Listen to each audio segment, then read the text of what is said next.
Assalamu alaikum wa rahmatullahi wa barakatuh. Allahumma salli ala Muhammad wa ali Muhammad. Qui sont les Ahlul Bayt et pourquoi est-ce que les épouses du prophète sallallahu alayhi wa alayhi n'en font pas partie? Je vais commencer directement par les preuves que nous pouvons trouver dans le Coran Karim. Et si nous l'ouvrons à la sourate numéro 33, verset numéro 33, donc la sourate Al-Ahzab, je vais d'abord commencer par le verset 30 et je vais le lire jusqu'au verset 34. Ô femmes du prophète, celle de vous qui commettrait une turpitude évidente aura son châtiment en double, cela est facile pour Dieu. Tandis que celle de vous qui obéit à Dieu et à son prophète et travaille bien, nous lui donnerons 2 fois sa récompense et nous avons réservé pour elle un généreux don. Ô femmes du prophète, vous n'êtes pas comme le commun des femmes, si vous êtes pieuses, n'affichez nullement d'humiliation dans votre langage, de peur que ne vous convoite quiconque a une maladie dans le cœur. Parlez sur un ton qui convient. Restez dans vos maisons, ne vous exhibez pas comme le faisaient les femmes à la première époque de l'ignorance. Accomplissez la prière, donnez l'aumône, obéissez à Dieu et à son prophète.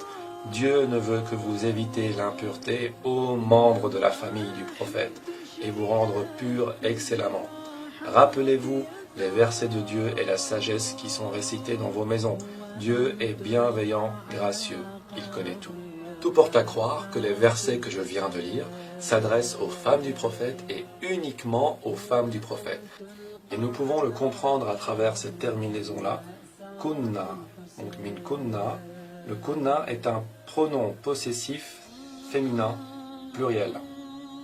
Quand on voit donc ce kunna à la fin d'un terme en arabe, on sait d'office qu'Allah Azza wa Jalla s'adresse uniquement à des femmes. Et cette terminaison-là, elle est présente dans tous les versets.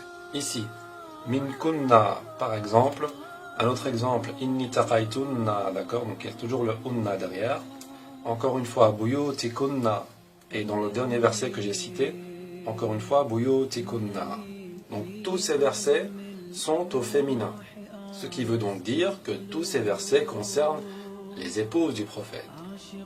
Alors où est-ce qu'on parle des Ahlul Bayt? Les Ahlul Bayt sont mentionnés ici, dans cette partie du verset, à partir de ce point-là, jusqu'à ce point-là. Et Allah Azza wa Jal dit, Dieu ne veut que vous évitez l'impureté aux membres de la famille du prophète et vous rendre purs excellemment. Le terme membre de la famille du prophète a été traduit de l'arabe Ahl al-Bayt. Donc, là on peut dire très bien, Allah Azza wa Jal s'adresse aux épouses du prophète et les inclut dans les Ahlul Bayt, puisque cette partie de verset se confond avec tout le reste. Mais, il y a un petit détail auquel il faut prêter attention. J'avais dit que tous les versets étaient au féminin, sauf justement cette partie-ci. Cette partie-ci, elle est au masculin. En arabe, cette séparation se fait ici, à partir de là, jusque là. Et on peut lire Innama yuridullah liyudhiba ankum.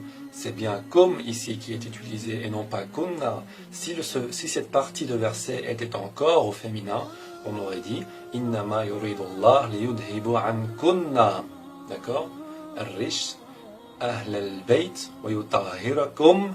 Encore une fois, tathira. Ce qui veut dire que jusque-là, il y a au moins un homme qui est concerné par cette partie du verset qu'on appelle le verset de la pureté ou de la purification. Ça ne veut toujours pas dire que les épouses du prophète sallallahu alayhi wa alayhi sont exclues de ce statut-là. Non, toujours pas. La première preuve dans le Coran al-Karim qui les exclut de ce statut est la suivante. Ici, nous voyons que lorsque Allah subhanahu wa ta'ala s'adresse aux épouses du prophète, il leur dit وَقَرْنَا فِي بُيُوتِكُنَّ et restez dans vos maisons. Buyut est le pluriel du terme al-bayt. Buyutikunna veut dire vos maisons, donc au pluriel. Et quand je dis vos, je ne désigne uniquement que des femmes, parce qu'il y a la terminaison kunna ici. Et nous savons très bien que chaque épouse avait sa propre maison. Or, si cette partie de verset ne concerne qu'une seule maison, alors on peut dire que les épouses du prophète ne sont pas toutes concernées par le verset de la pureté. Jusque-là, c'est tout ce qu'on peut dire.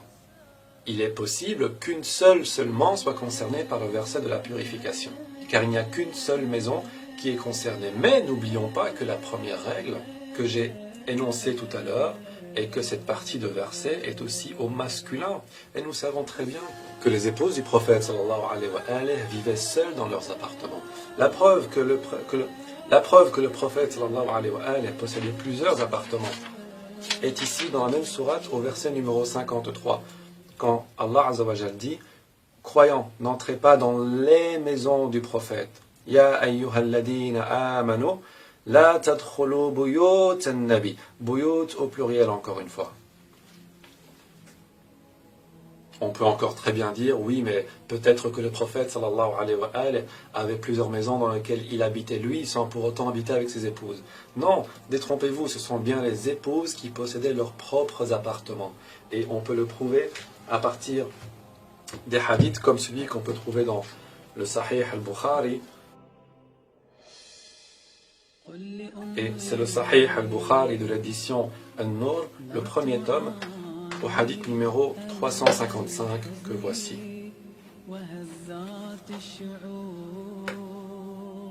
Omar bin Abi Salama radiyallahu anhu vit le prophète sallallahu alayhi wa alayhi dans l'appartement de Salama, ce qui prouve que Salama avait son propre appartement.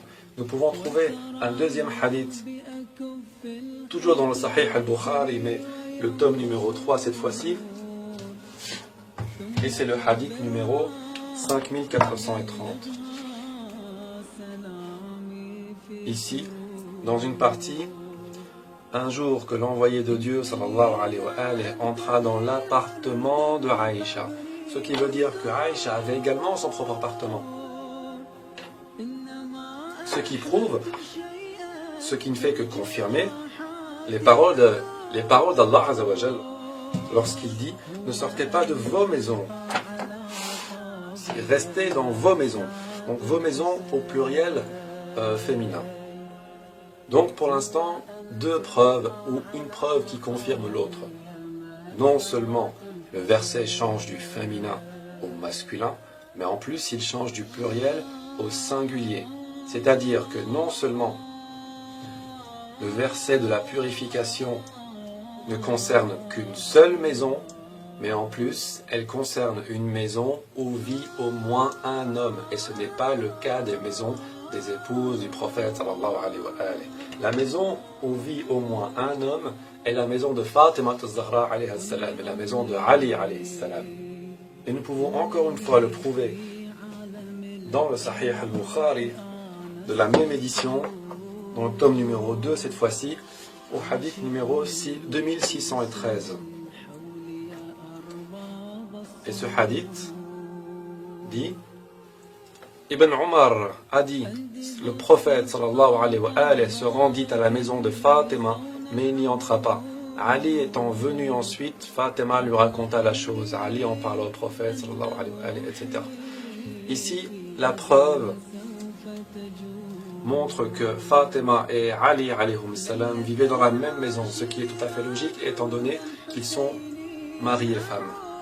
Une deuxième preuve peut-être dans le même tome, au hadith numéro 2122,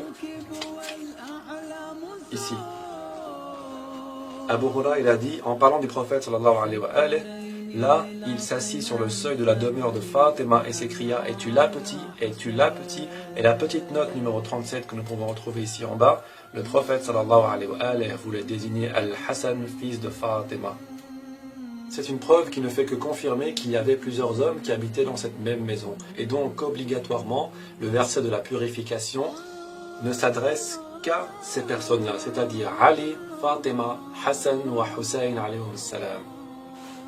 La troisième preuve qui montre que les épouses du prophète sallallahu alayhi wa alayhi ne font pas partie des Ahlul Bayt est la suivante.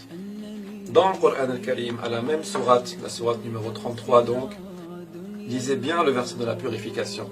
Dieu ne veut que vous éviter l'impureté. Donc, Allah subhanahu wa ta'ala a retiré l'impureté des membres de la famille du prophète, des Ahlul Bayt, c'est-à-dire qu'ils sont purs désormais, qu'ils ne commettent pas d'erreurs. C'est impossible pour eux de commettre la moindre des erreurs. Sinon, ils ne seraient pas purs simplement, et vous rendre purs excellemment.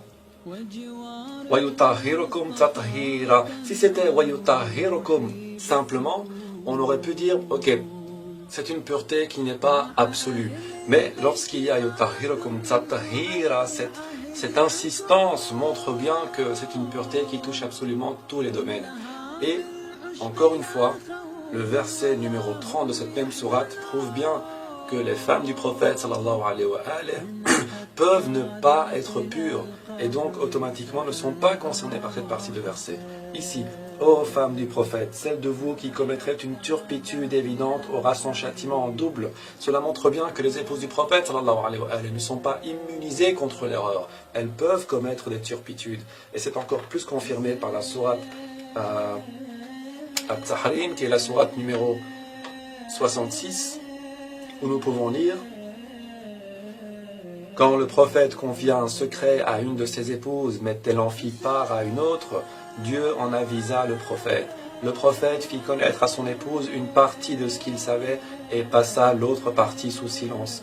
Quand il lui fit savoir, elle demanda: qui t'a informé? Le prophète dit: l'omniscient, celui qui connaît tout, m'a avisé de cela.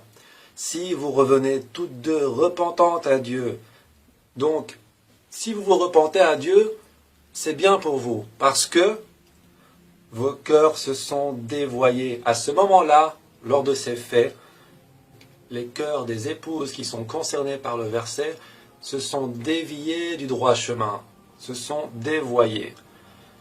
Mais si vous vous prêtez assistance contre lui, donc contre le prophète, sallallahu alayhi wa alayhi, il a Dieu pour protecteur, et Gabriel, et les croyants vertueux, et les anges de surcroît pour aide. Bien, maintenant, je vais vous montrer les narrations qui montrent explicitement qui sont les Ahlul Bayt, alayhum salam, d'une part, et d'autre part, qui prouvent que les épouses du prophète, sallallahu alayhi wa alayhi, n'en font pas partie. Nous allons faire appel au Sahih Muslim de l'édition Al-Hadith, c'est le 5e tome, la traduction français-arabe ou arabe-français, le hadith numéro 6221. C'est un hadith qui est rapporté par Aïcha. Un matin, le prophète sallallahu alayhi wa alayhi sortit vêtu d'un manteau comportant des motifs de sel faits en poil noir. Al-Hassan ibn Ali, donc le fils de Ali ibn Abi Talib alayhi salam, arriva et il le mit à l'intérieur du manteau. Ensuite, Al-Hussein, donc le frère d'Al-Hassan, vint et il entra avec lui. Puis ce fut le tour de Fatima et il la mit également sous son manteau. Ali se présenta ensuite et il le fit entrer sous le manteau. Puis il dit: Allah ne veut que vous débarrasser de toute souillure, ô gens de la maison, et vous purifier pleinement. Innama yuridullah liyudhiba ankum ar-rijsa ahlal bayt wa yutahhirukum tathira. C'est à ce moment-là d'ailleurs, nous voyons bien à côté de la petite note, donc c'est bien le Coran Al-Ahzab, sourate numéro 33, celle que je vous ai lue tout à l'heure. C'est à ce moment-là que cette sourate a été révélée et descendue sur le prophète sallallahu alayhi wa alayhi. Donc là, le prophète a explicitement désigné qui sont les Ahlul Bayt et a explicitement montré à travers cette narration que 4 personnes seulement sont concernées par le statut des Ahlul Bayt. Et ces 4 personnes sont Ali, Fatima, Hassan et Hussein alayhim salam. Ce qui ne fait qu'aller dans le sens du Coran al-Karim, bien évidemment. Alors, un autre hadith que je peux vous montrer un peu avant, qui est le 6228, juste ici, qui est rapporté par Zayd ibn Arqam. Et une partie du hadith dit: nous demandâmes alors, qui sont les gens de sa maison, les Ahlul Bayt, ses épouses? Il répondit: non, par Allah. Il arrive que la femme demeure un certain temps avec l'homme, puis qu'il la répudie et elle retourne chez son père et les siens. Les gens de sa maison sont ses ascendants et ses proches qui n'ont pas droit à l'aumône après sa mort. Donc là, il est clair et net et précis que les épouses du prophète sont exclues de ce statut. Elles ont néanmoins leur propre statut, qu'on appelle les mères des croyants. Et c'est dans le Sahih Muslim, ce n'est pas n'importe quelle référence. Je vais vous montrer, Inch'Allah, encore une preuve qu'on peut trouver dans le Jami' al-Tirmidhi de l'édition Darus Salam. C'est le volume numéro 5 et c'est la traduction anglais-arabe. Dans le hadith numéro 3205, juste là. C'est un hadith qui est rapporté par Omar bin Abi Salama, radiallahu anhu. Et il dit, when these ayats were revealed to the Prophet sallallahu alayhi wa alayhi, Allah only wishes to remove the risks from you, all members of the family, and to purify you with a thorough purification in the home of Salama. Donc, ce verset a été révélé dans la maison de Salama. He called for Fatima, Hassan, Hussein, and wrapped them with a cloak, and Ali was behind him. So he wrapped him in the cloak. Then he said, "O Allah, these are the people of my house, so remove the rich from them and purify them with a thorough purification." So Salama said, "And I, Prophet of Allah," he said, "you are in your place, and you are upon goodness." C'est un hadith sahih. Non seulement ce verset a été révélé dans la maison de Salama, et cette scène avec le manteau s'est produite dans la maison de Salama, mais en plus, Salama a posé la question au prophète sallallahu alayhi wa alayhi pour savoir si elle aussi pouvait faire partie des Ahlul Bayt. Et qu'est-ce qu'il lui a répondu? Il lui a répondu: non, toi tu restes à ta place et tu es bien là où tu es. Cela confirme que les femmes du prophète ont un autre statut que celui des Ahlul Bayt. Elles ne peuvent pas en faire partie, simplement car elles ne sont pas assujetties, elles ne sont pas exemptées de faire des erreurs. Bien. Nous avons donc réussi à prouver par le Sahih Muslim, par le Jami' al-Tirmidhi, par le Sahih al-Bukhari et par le Coran al-Karim que les épouses du prophète sallallahu alayhi wa alayhi ne font pas partie des Ahlul Bayt, mais que cependant elles avaient leur propre place. La question à se poser désormais, les Ahlul Bayt alayhim salam, qui sont donc Ali, Fatima, Hassan et Hussein, pourquoi ont-ils été désignés par Allah Azza wa Jal? Pourquoi eux? Qu'est-ce qu'ils ont fait dans leur vie pour mériter cette désignation-là? Je veux dire, le prophète sallallahu alayhi wa alayhi avait d'autres enfants. Il n'avait pas que Fatima alayhi salam. Et pourtant, c'est elle qui a été désignée pour faire partie des Ahlul Bayt. C'est sur elle qu'est descendue la purification.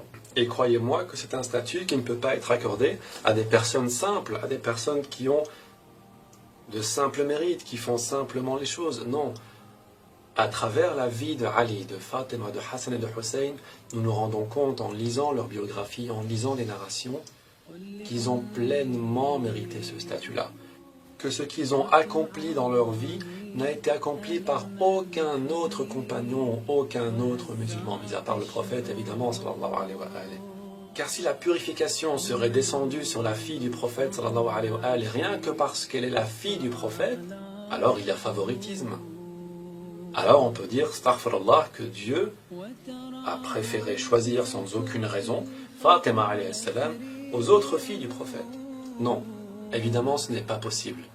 Donc, il y a des raisons qui ont fait que Ali, Fatima, Hassan et Hussein ont été choisis pour ce statut-là. Et ces raisons, je vais les décortiquer, Inch'Allah, lors de la prochaine vidéo. As-salatu was-salam ala nabi wa ala ali baytihi at-tahirin. Et vous comprenez maintenant pourquoi est-ce que nous disons Ahli baytihi at-tahirin. Les gens de sa famille les purifiés. Ce n'est pas une innovation, ce n'est pas une invention, ce n'est pas un statut qui est plus grand que ce que les Ahlul Bayt méritent. C'est simplement le Coran Karim qui dit que ces personnes-là sont tahirin. Merci d'avoir suivi. Wassalamu alaykum wa rahmatullahi wa barakatuh. Allahumma salli ala Muhammad wa ali Muhammad.